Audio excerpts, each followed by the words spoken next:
Now, here's Ed Bernstein. Well, I am so happy that Bobby Slayton is here. You know, I got to tell you, you are my favorite comedian. You really are. And I'm not just saying that because You're the guy. here.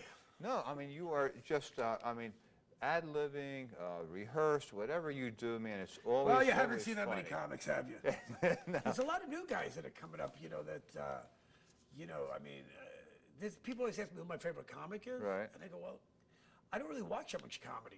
I don't sit there, they're like Netflix now has a million specials. And I know a lot of the comics and they're really good, but I watch 5 or 10 minutes. And then I go, well, I got House of Cards, or I got Breaking Bad, or I've never seen Orange is the New Black, or I got some old movie I want to see. Yeah. So there's so much stuff that comedy, because when I play comedy clubs or I play theaters, I have my opening act. Sometimes there's a feature act and I got to watch these guys. And then, I watch Fallon and before Letterman, and 5 minutes of a comic. So there's a lot of guys out there that I don't even know. But now, you got guys like, of course, Louis C.K. and Bill Burr, and there's probably a dozen more that I don't even know. But normally when you talk about comedians, you're talking about the influences of people who, you liked that are maybe not around anymore. Right. Who were some of those people? God, there were so many. Here's the funny thing. When I started doing stand-up, it wasn't something that I wanted to do. So there were guys, because I grew up in the 60s, with Ed Sullivan. And, in the 70s, before I did stand-up, there's Merv Griffin, Johnny Carson, I had Mike Douglas. So there were all these generations of comics. But I would watch the old-time guys, when I was a kid, Alan King and Cosby, the usual suspects. And I loved the Smothers Brothers. But I don't know if they were influences, because I never thought about doing stand-up. So when I started doing stand-up in the mid-70s, I think it was Robert Klein.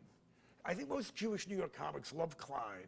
In the same way, a lot of black comics in my era looked up more to Pryor or Cosby. Right. And a lot of the Catholic, Irish Catholic comics, it was, more George Carlin, the Stoner comics, maybe Cheech and Chong. I mean, everybody loved everybody. But I'm saying as far as role models, you look at the genesis of, Eddie Murphy always going to like Pryor, and Pryor saying he liked Cosby, and this guy saying he liked Eddie, and Eddie liked Chris Rock. And I think with white Jewish guys, Robert Klein, because he grew up, in the suburbs, he grew up in New York, he grew up in the same kind of, everything that he did. I mean, I loved all that. Carlin was great too, but I think, right. And then I looked at the older guys, like Buddy Hackett, and, of course, Rickles, because, the insult stuff, right. I kind of do that a little bit. So Rickles was always a kind of guy that, and, the funny thing is, when I was a young comic, people would compare me to Lenny Bruce, even though I'm nothing like Lenny Bruce, and I didn't really even know who he was. I'd heard of him.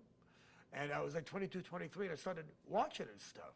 Mm-hmm. And a lot of it held up, a lot of it didn't. But I could see where, people like to pigeonhole you and compare you to people. I was really nothing like him. But there were a couple of jokes I had in my act that I took out because Lenny had done very similar ones. I go, well, that's kind of cool. Right. I didn't steal them from him. I just didn't know any, And the sad thing about Lenny Bruce is how he was treated by the police, by the press. I mean, even when he died, and he was he OD'd, and the cops, I guess, allowed media to come in and photograph his body, lying there. Yeah, it's pretty awful. Yeah. That probably happened to me too. The one person you didn't mention that I wanted to ask you about was Alan Brenner, or David Brenner. David Brenner. David, because I know you and David were buds. Yeah. And he passed I passed killed away. him on the internet. Yeah. It's a horrible story. Yeah. But, David, I became friends with him. David was one of those guys in the 60s and 70s.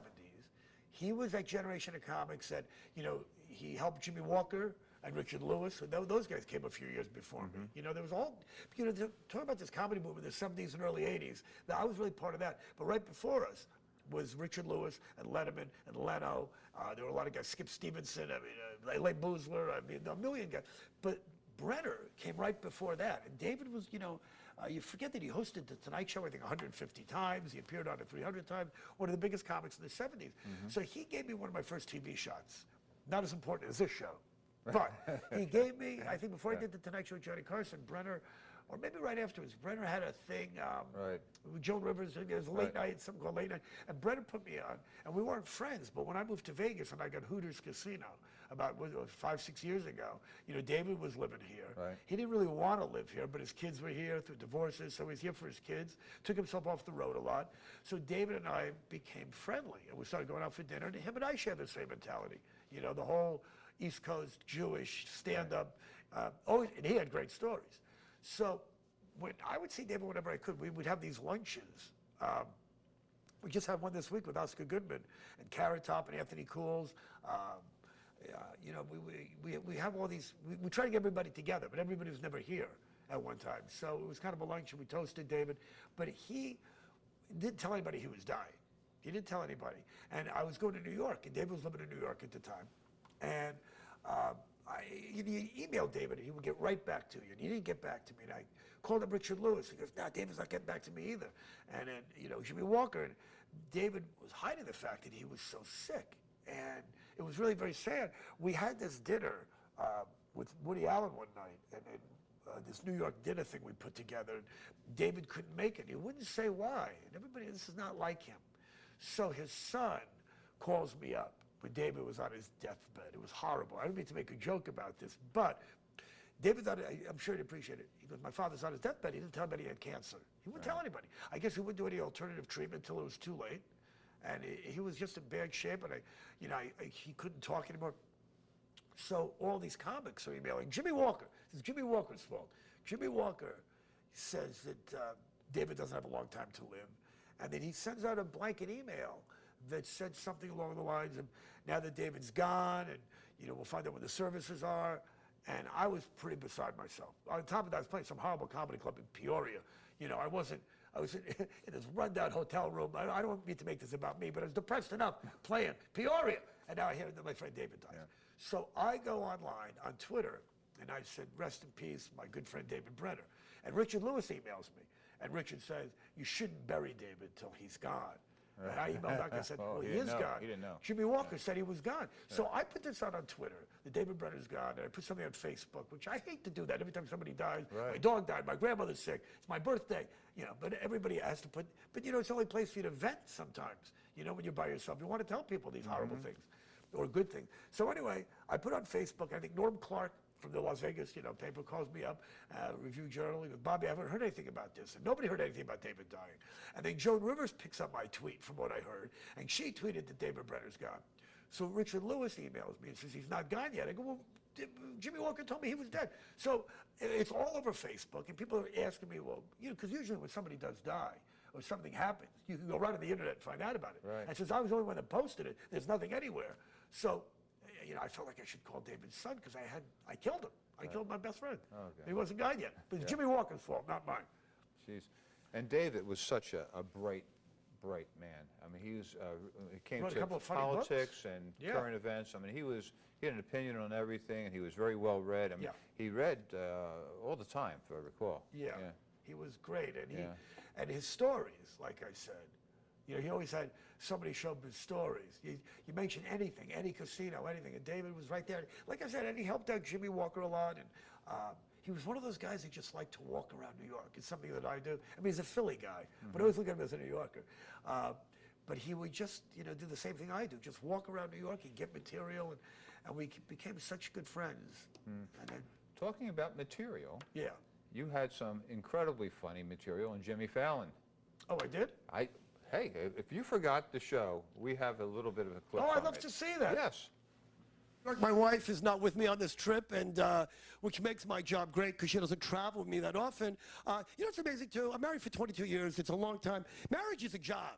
And, you don't hear that till after you're married. Once you're married, women lay that bombshell on you. "Oh, we got to work on our marriage. It's a job." Well, you should have told me that before I accepted the position. Because I love my wife, but I might not have taken this job because it really is a pretty crappy job. There is no paycheck. There is no vacation. And the more time I put in, the less benefits I seem to get. And God forbid you look at other women. I'm not talking about cheating. I'm just talking about looking. What are you looking at? I'm thinking about a second job. I am trying to keep this family together. I get no appreciation. Who needs Dr. Phil? You got me. Let me tell you something, too. To keep a marriage together, what they say is your wife and the husband and wife, you should have similar hobbies and similar interests. My wife loves to cook. My wife loves to travel. My wife likes to go out for dinner. She likes the beach. She loves museums. I like porn. God forbid we do something I enjoy once in a while. My wife's anti-porn. I don't think my wife really gets porn. It's always like, it's degrading to women, it's degrading to me, and I tell her, you don't have to sell me on it, I'm in. I'm there. I think the problem a lot of women have, and I know my wife's one of these women that, you know, when I watch porn, she'll say to me, well, real women don't do that stuff. You think I'm going to do that stuff? No, that's why I watch that stuff. If real women did this stuff, I would not need to watch this stuff. I'm well aware of the fact that real women don't do the things you see in porn. If real women did that stuff, I would not be doing comedy. I'd be cleaning swimming pools and delivering pizza. Wow, you know, I see now why I'm your favorite comic.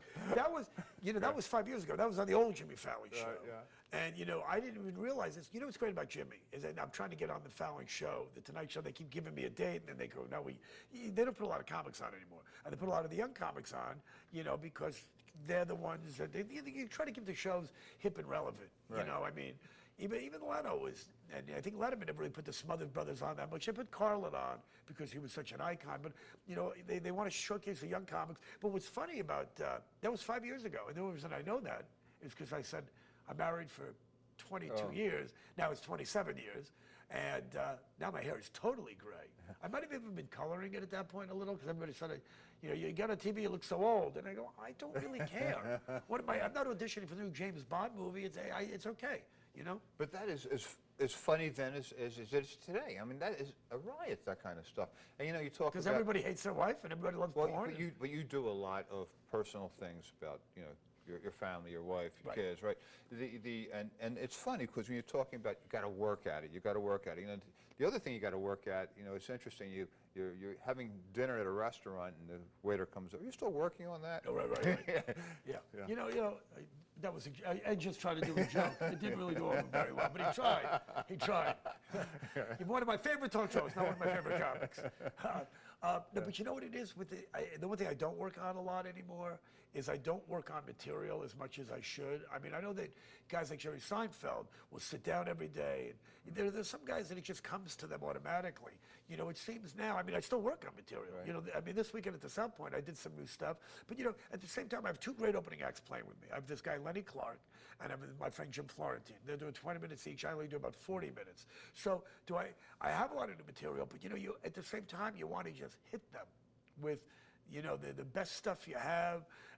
And, you know, it's funny because I get people going, how come you didn't do some of these old jokes? And I get people, you did that joke last time. And, you know, you like to talk to the audience, but if it doesn't work, I mean, you know, I've done this long enough where I can go back into my act. But, you know, when people are paying money, and by the way, it's not a very expensive ticket. You've been to that showroom. South Point is great. Right. It's not one of these big, it's giant intimate. coliseums. It's you know, I mean, when you're there, it's a sellout. It's intimate. Everybody's just having a blast. I mean, afterwards, you come outside, you greet people. I mean, it's a great Well, great you know night. what? The only reason I think I sold out last time, you know, because, you know, I've played Hooters, I've played the Tropicana. That was a while ago. And it was tough to sell tickets. You know, this town is getting more tough. You said to me earlier before we went on, you know, when you ever think about coming back to Vegas, and it's just really tough now because the competition is so fierce. I mean, I would live here. I don't care about that. I live in L.A. And I think about how much I hate Vegas. I think about how much I hate L.A. I'd like to live in New York. I get to all these places. They're all great for 5 days. I can't take this town anymore. But you know what? As long as you have a grocery store, I can find arugula. I can take a swim. I can work out somewhere. I don't really need it. I can be anywhere. You know? I find that when I go to places like Peoria or a place like that, there's a Whole Foods. There's a good Japanese restaurant. You go, you find your way around. It used to be. I remember years ago, you know, if you want sushi, you better stick to the coast. And then I'm in St. Louis playing a comedy club. It was about 10, 15, 20 years ago even. And it was some of the best sushi I ever had. Because it's still, you know, by the time you ship something. Yeah. I mean, you can get great pizza anywhere. It just might not be as many places to get it as you'll find in New York. But you come here, there's a Grimaldi's at every corner. It's great, you know. So you can find.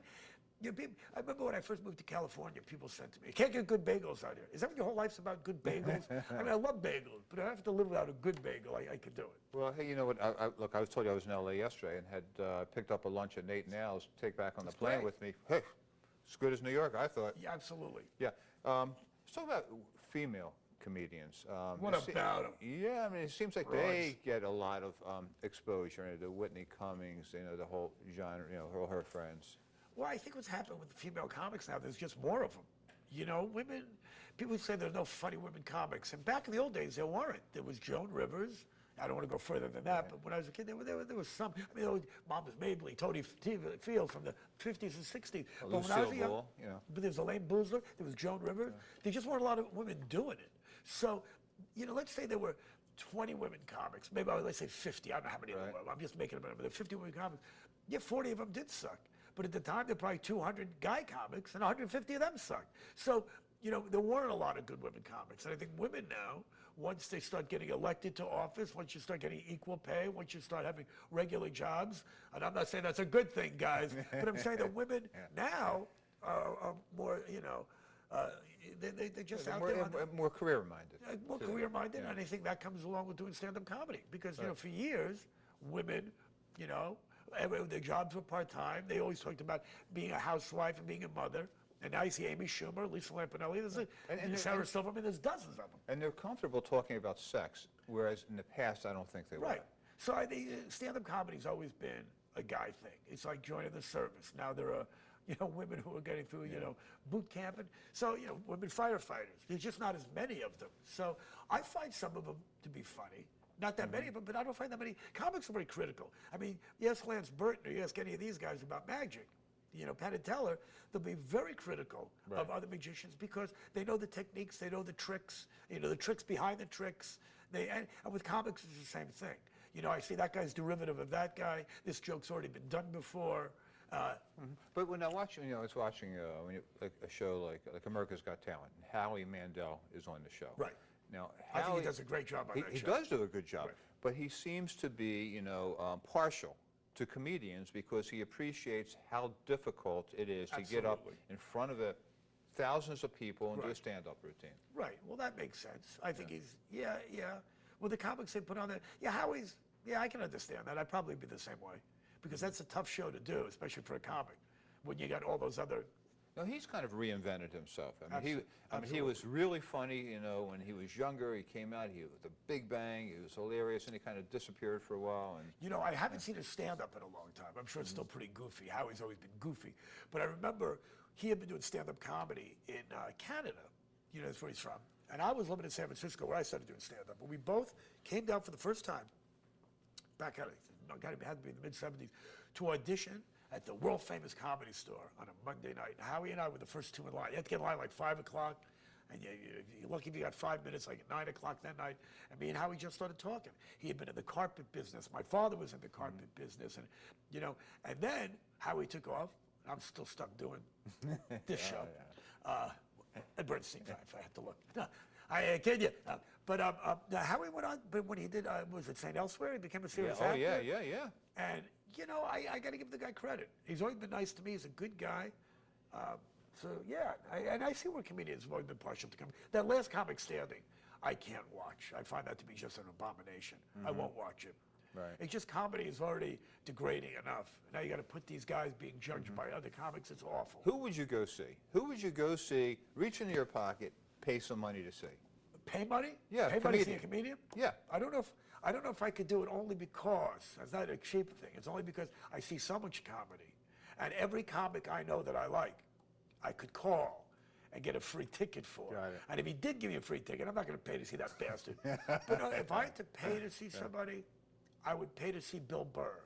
I would probably pay to see Louis C.K. if I had to pay. You know, maybe Bill Maher, see what he's up to these days. You know. You watch Bill Maher? Yeah, I like Bill Maher a lot. You know, he sits on his soapbox a little bit, but I love everything he has to say. Yeah. You know, I love him, and I'm sorry Jon Stewart had to leave, especially with what's going on now in the political field, which is an abomination. What's your take on politics? You talk often about politics? No, because I don't know anything about it. Right. I don't know anything about politics. But what about Donald Trump? I mean, come on, you have to have an opinion of Donald Trump. You know, it's so funny. I think about him every day. I read about him in the paper this week, how he's still the forerunner, and it just goes to show you how either, and I don't know how bad the other candidates are, or how horrible America is that they're embracing this idiot. You know, do I agree with illegal immigration? Do I agree with a couple of things he says? Yes, but so does everybody. But he's such a pompous idiot, pontificating and fighting with. I mean, the fact that, look, I've always been a Democrat my whole life. Not that I wouldn't vote for a Republican. You know, Bernie seems good, like a socialist 71-year-old Jew's going to win. And Hillary Clinton, I vote for both of them before I would vote for a guy like Donald Trump. But, you know, at the same time, a little part of me says America has gone to hell so bad. It's so horrible out there with the gun violence. It's so horrible with kids getting shot in schools. It's so horrible with everything from child abuse to animal abuse to, fracking to the Koch brothers, that in a way, a little teeny part of me would like to see Trump become president and screw things up even more if he could, just to show these idiots in America who voted for him. Okay, you happy now, you jackasses? Well, you already got Chris Christie has done that in New Jersey. Oh, my God, another idiot. I got stuck twice in that traffic. Bridge? Yeah. Yeah, on that bridge twice, coming back from a gig. But, again, I have 20 good years left. My carbon footprint, I've done what I can. I eat dolphin-safe tuna. I recycle. I never hit my kid. I make a right turn on a red light. I stay to the carpool lane if somebody wants to pass me. And I'm a good person. See, I can't care about anything you've been else. living in L.A. too long. That's why you do all those things. I know. Well, I was going back from Vegas and L.A. back and forth for a while. And it was, God, I was doing that every week when I was at Hooters. I'd have 2 days off, and I'd drive back to see my wife and my daughter, who were so busy doing things, and basically see my dog. You mentioned Robert Klein. It seems to me he's a kind of guy, when you talk to comedians, they all have such great respect for him, but he never seemed to be as big as, lived up to his potential, commercially I'm talking about. Well, I don't know if that's his fault so much, because, you can only do what you can do. I know he's done a bunch of pilots. I've seen him do some really good movie work. He was on Broadway, He's like me. He's a genius and a talent. Nobody cares about him. How do you know when you've used a joke too long? Is it when you get tired of it, or when the audience gets tired of it? There are jokes that I'm just, there's some guys who've been doing jokes for 20 years. I have a few in my act that I drop and then I bring them back. I forget about them. Some say, hey, you don't do that joke about Victoria's Secret anymore, because that was a great joke. I got to bring it back. Sometimes they just don't fit into my act anymore. I mean, I used to have this routine. Everybody always asks for about the Chinese waiter and my grandmother in the Chinese restaurant. I do it when I'm in Florida, when there's old Jews around. I do it when I'm just getting tired or bored or can't remember a joke, and I'll take it out if there's a Chinese guy in the audience. And it was, people always ask me for it. It's become a classic bit. It's my jumping jack flash. But I'm tired of doing it. It still always kills. But, there'll be a joke and I'll just bring it back. And, but there's just some stuff I love so much that goes over so well sometimes that I'm just too lazy to take it out of my act. Yeah. And what about ethnic jokes? It's becoming easier or more difficult to do those? I don't pay attention to any of that stuff. I think that, when I was in Baltimore a few months ago, somebody said, don't mention Ferguson. It was the heat of all that horrible stuff that was going down. Of course I mentioned it. Right. But I don't remember what I said, but I got to laugh because, it's the elephant in the room. You know what I mean? Right. I've had shows I've done sitting up front is, don't mention that the vice president is here or whatever. By mentioning it, because you can't just forget about those things. And when somebody says, don't do something, I do it. I always did that as a kid. Don't say that in class. Don't do this. Don't use the word. And, you say that to the wrong person. Get in trouble? A lot of trouble in school? Nothing bad. Not as much. Were you a class clown? Yeah, big time. I mean, I wasn't good with the girls. Wasn't good. I'm the typical stand-up comic. It's a typical mold. The guy that couldn't get the girls, wasn't good in sports, sucked at school. And now, these guys are just getting guns and shooting everybody. It's that whole Columbine thing. It's sad. Back when I was in school, you didn't kill people. You became and everybody that couldn't do well in school, couldn't get the girls, went on to become, good in science, good in comedy. Anybody who had no friends wanted to become lawyers. Hello. Yeah. I'm not dead. I'm in. Hey. But when you ask a woman, what do you look for in a guy? They're going to say sense of humor. Yeah, that's always been a topic with stand-up comics. I think Jay Leno once had the best joke. I used to have a joke about it. I mean, every comic I know has done a joke about a sense of humor. I think my joke was something about like Curly from the Three Stooges had better sex than Sean Connery. Which is true, by the way. He was a hell of a playboy, right? He's actually a little playboy. Maybe Larry Fine. Larry. How did Larry get that? But it's funny because every comic has always done that. I think they want a sense of humor, which is part of it's sort of like having the nuts on the Mounds bar. They really want the chocolate and the coconut and the money and the house. That's all sense of humor. It's always nice to have that. Yeah, I was watching an old clip on Facebook. Maybe I'm enjoying, not Mounds. I screwed up. Okay.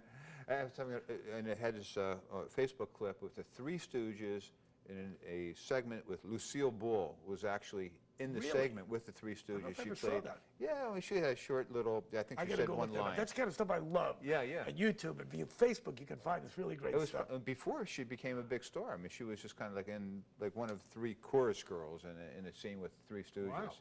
Yeah, I love but- that classic stuff. Right, but I was looking at it. I was thinking wonder if Curly, connected with that. Curly and Big, Milton Berle, a lot of these guys. I heard Joey Bishop always said he never cheated on his wife, but I heard a lot of these guys were real ladies, man. And me, I've been so good to my wife. I've been so loyal, And my wife, people always go, well, isn't it easy to cheat on your wife? You're living in Vegas. And I go, yeah, I think after they see my act, I think women either are afraid of me or they hate me. So it's not like they come up to me and go, God, I really find you attractive, your sense of humor. And I talk about my wife a lot and being married a lot, so it kind of, And you know what? In this day and age, to be honest with you, I would never cheat on my wife because I'm afraid of losing my stuff. You're going to get caught. You're going to get caught. Oh, yeah. It's impossible to wouldn't get away even- with anything. wouldn't even try. With all the technology, Not right? even worth it. Yeah, you can track. Look, I have things on my phone. I can track my kids down wherever they are. Yeah. Okay, so you had a great show at the South Point. Yes, one more show tonight, yes. Yes, and are you coming back to Vegas? What's your plan? My plan is, what is my plan, Ed? Well, you know what? You've done movies, you've been in TV I've shows. done everything. You have done everything. Ballet, Broadway. I was the Lion King, and I still come back to stand-up. I'm going to come back. Things worked out this weekend at the South Point. Last time I played, though, was Super Bowl weekend. We did really well. That's when you came out with your mom. How great was that? Yeah, my mom laughed. That was good.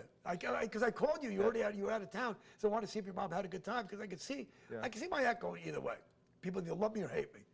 It went My over mom great. has a great look. My mom still listens to Howard Stern. Has a great sense of humor and laughed hysterically at your show. And thank you very much for being so kind to her that night. Yeah. We are out of time. What do you mean we're out of time? But please come back to Vegas, Bobby Slayton. I'm going to come back. Please. All right. We miss you here. Good to see you, pal. Good to see you. Sei gesund, as the Jews would See you say. next week.